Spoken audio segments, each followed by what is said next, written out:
Alright, you guys, King of the Root back with another video, and I'm actually just going through my shorts on YouTube. You know how you just have random shorts and you just scroll through them, and just the next one could be something random. The next one will be this. The next one will be that. Anywho, so the live of a lawyer trying to, I guess, plead his case for Eric Chauvin, the guy, I guess, who is doing time, the officer who is doing time for George Floyd's murder.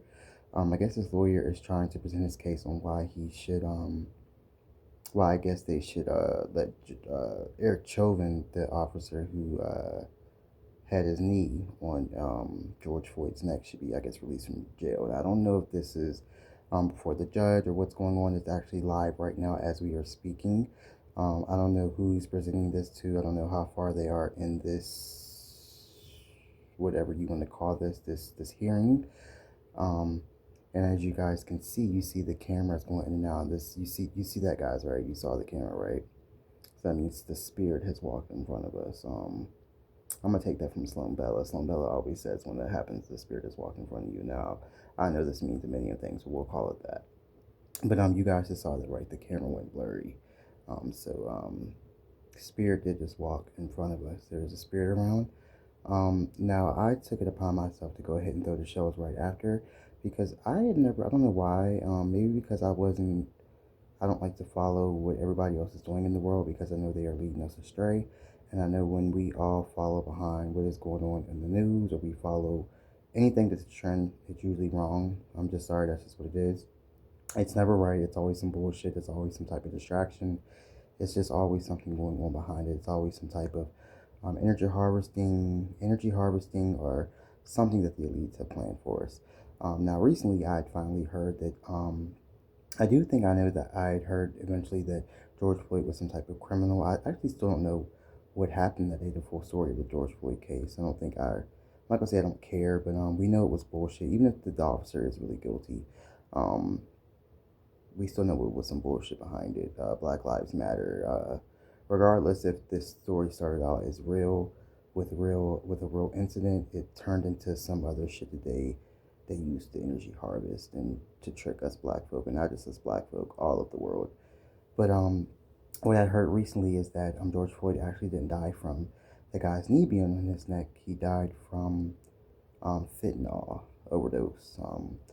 I guess George Floyd had fentanyl on himself after being stopped or after this incident went down with the cops and the standoff with the cops. And I guess at some point they say that he ingested the fentanyl, I guess trying to get rid of it in case the cops did arrest him. And this is actually how he died. So that's what this lawyer is actually discussing on Live Now. He is discussing fentanyl and then neurofentanyl. I guess there's two different types of fentanyl, or there might be many types of fentanyl. But I took it upon myself to go directly over here and ask the shows, the OB shows. And I'm sitting on the bed. It's kind of, yeah. So you saw it again, right? The spirit, yeah. So I took it upon myself to ask the spirit straight up if Eric Chauvin was guilty of killing George Floyd. And they said no. And I asked, the first question I asked was, did George Floyd die from fentanyl? And they said yes. And I said, was Eric Chauvin the person who killed George Floyd? And they said no. So I think that it's a possibility we were tricked. My stepfather actually had showed me a video where, in the video, I guess it was kind of a conspiracy theory video, but in the video, George Floyd wasn't even real, and it was a mannequin. It was kind of weird, but we've seen weirder shit, and how this was actually a crisis actor situation. Now you see the candle is moving around. So that's funny that right after I said that, the candle started blowing, and maybe some truth to that too. But I practice many forms of divination, but the one I would say is the Palo shells. The Palo divination, you guys, that'd be the most accurate for real on some real shit. And if they're saying that Eric Chauvin is not the one who killed him, I'm starting to believe it. So I don't want to piss anybody off, especially not my fellow black folk. But there may be some truth to this. So I'm not saying release that guy from jail because the guy's probably still guilty of some bullshit. If he's running with those people and he was a part of the ritual in general, then fuck him. But maybe he can do time for another one of the cops who've actually killed one of our people. I mean, they all stick together, right?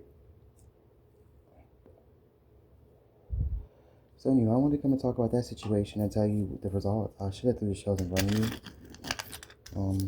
I guess we can ask right now. We can ask the I'm not at my house, so I had to make get a little dish shit on it. Let's see. Was the George Floyd murder, aka murder, was that on bullshit? Was that an energy harvesting ritual? Did the media and the government try to put that story? And two up, two down, you guys, is a yes. So it looks like yes. So according to the spirits, and as you guys can see, the spirits are here. It keeps going blurry, you guys. I'm on a bed. It's not my bed, you guys.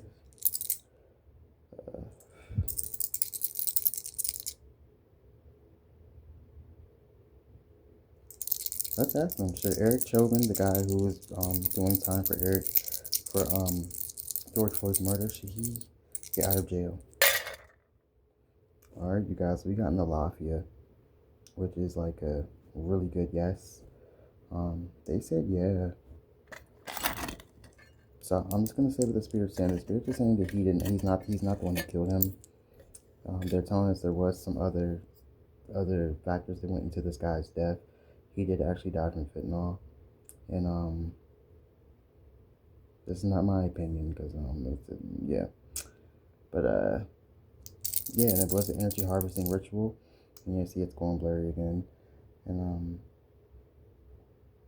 he should be let out of jail. They say yes. The spirits are agreeing. These are the Palomyambi spirits, you guys. These are Congo spirits. These are African spirits. These are yeah.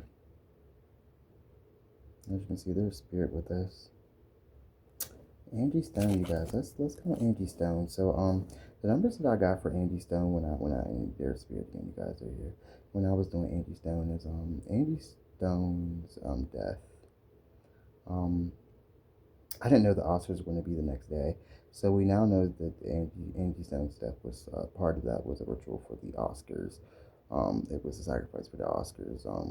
We all know that part of her death and the ritual was because she spoke out against some really big heavy hitters, and because she told what she wasn't supposed to tell, that they stole all her money, UMG, and whoever else. And then when you look at Gematria, I actually was able to match the numbers to Ariana Grande and Cynthia Erivo as well in the movie Wicked. And not only that, we can go into Wicked. The Wicked movie's numbers were attached to Ariana Grande and Cynthia Erivo too. So there's a reason why both of them played in that movie together and why they were chosen for that movie. Nothing is ever a coincidence in Hollywood. Not only that, there's a reason why they paired those two together, Cynthia Erivo and Ariana Grande. One, because they are both each other's shadow self. So one is a Cancer, one is a Capricorn. Ariana Grande is a Cancer, and then Cynthia Erivo is a Capricorn. And yeah, they're each other's shadow self. This is why they're blending together so well. This is why it was a perfect matchup. But not only that, I don't want to believe that they sacrificed Angie Stone. I just don't see the connection. But I will say the numbers as far as Gematria fit in. So everybody don't have to have their hand in something just because the numbers add up. But people are a lot more sinister than we think, and then sometimes we give people too much energy and give them too much credit for some shit that they don't actually know what the fuck is going on, because some of them are just robots and puppets. But the Oscars were very interesting. You guys should go back and watch it and look at the symbolism behind especially Ariana Grande and Doja Cat, Cynthia Erivo. It was a couple more. Just go back and check it out and look at the symbolism, you guys. Really watch. But so let's talk to Angie Stone. Let's see if Angie Stone has a message for us. Let's see. So Angie Stone, were you murdered? Everybody, yes, Angie Stone was murdered. Let's see. Some people believe that Angie Stone was dead before the crash. Angie Stone, were you dead before the crash? So you got it, maybe yes. This is a maybe yes, which you need to ask again. We're gonna ask again. This is one of those ones. Angie Stone, were you dead before the crash? Okay, you guys, so we got in the live here, we got a direct yes, a really good yes. So Angie Stone was dead before this crash. That is true. She was dead before the crash. Angie Stone. Are you in darkness right now?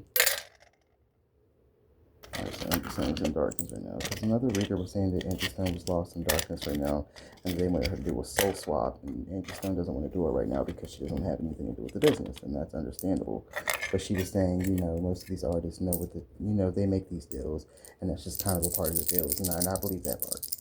I'm actually going to come back with a part 2 for Angie Stone, directly for Angie Stone, so I'll be right back.